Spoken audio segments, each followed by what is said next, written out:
Hello and welcome to this first tutorial on how I painted the Chasseurs Cheval from Warlord Games. First I painted half the horses with Army Painter Matte White and the other half with Army Painter Skeleton Bone, just to try and get a bit of variation in the skin tones of the animals. They are cracking miniatures. I really enjoyed painting these guys up. Now, I just left this in to show you how easy it is to use contrast paints. So for all the skin tones, we are going to be using contrast, and for the rest of the animals and the riders in the second part, we will be going back to just using more traditional methods of layering.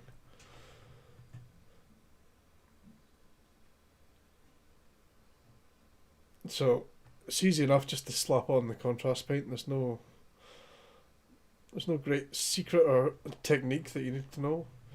If you feel you've put too much on in a place, you can dry off your brush and just soak up where the excess is.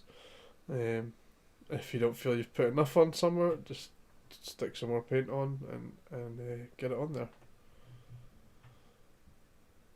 You can see already it's starting to define the highlights and the darker areas of the horse, especially around the legs. And it is a really great method. So we're going to be using 5 different colours on the 12 horses just to see how they turned out. On the black horses here, I decided that the manes and tails were going to be black as well as their snouts and faces. So I just went ahead and used the contrast on those as well for the black. With the other horses, I left 2 of the horses' manes and tails white, and used, I believe it was Gore Grunter fur on their manes and tails just to get a bit of variation within them. And a couple of the other horses, I left their snouts white, and we used Guilliman flesh on the snouts to get some variation within the whole troop itself. And already you can see the face of the horse has got a lot of definition in it now, just with that one layer of contrast paint.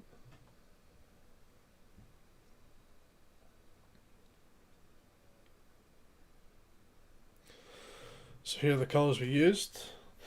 Black, Gore Grunter fur, which gives a really nice chestnut colour.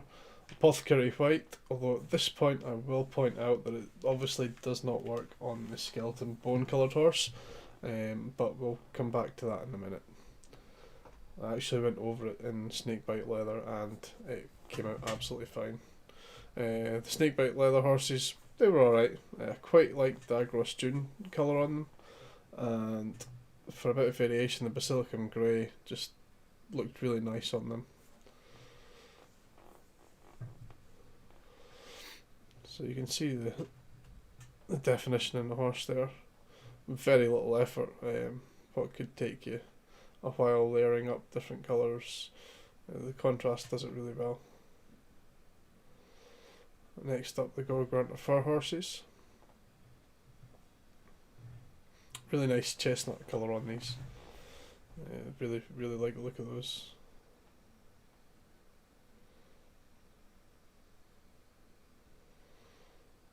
Not much difference between the white and the skeleton bone.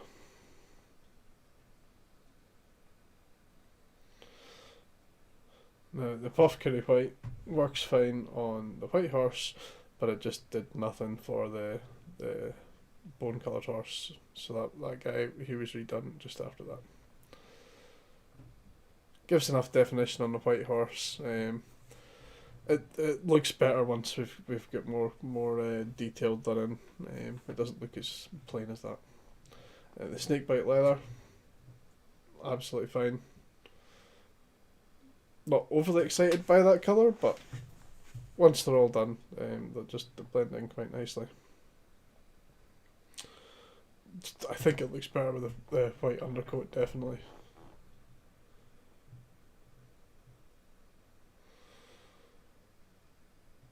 Agros Dunes. I quite like the colour on both of the base coats, the Agros Dunes.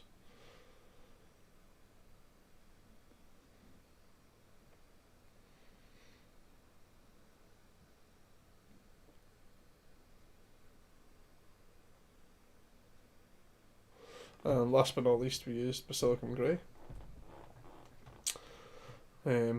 Both horses came out fine. I don't know if I would use it on the skeleton bone one again, but I'd definitely use it on the matte white undercoat again. Then we used Vallejo Black to block in all the reins and the hooves on the horses.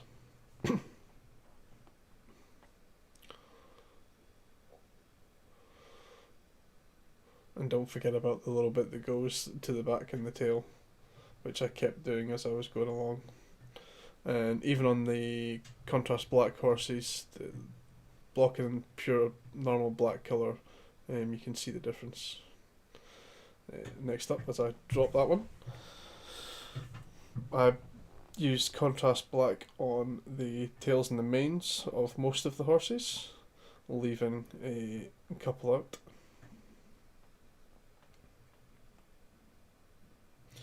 And then I used Gore Grunter fur on the remaining two manes and tails. Then used contrast black very sparingly on the snouts, and Guilliman flesh on a couple of the other snouts there. And I put some ivory, Vallejo ivory, on the faces of some of the horses. Give a bit of variation, and grey on the white one. And I think they look pretty good at this stage.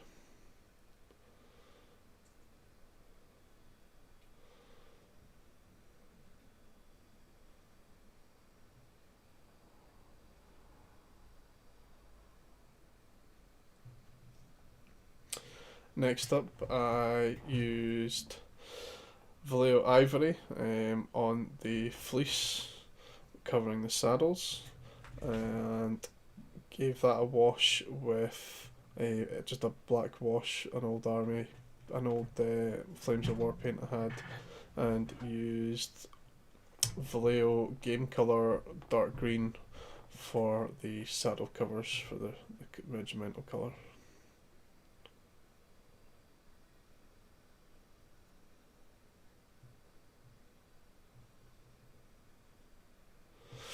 Next up, a dry brush of ivory over the fleece saddle cover and all the reins on the horse. The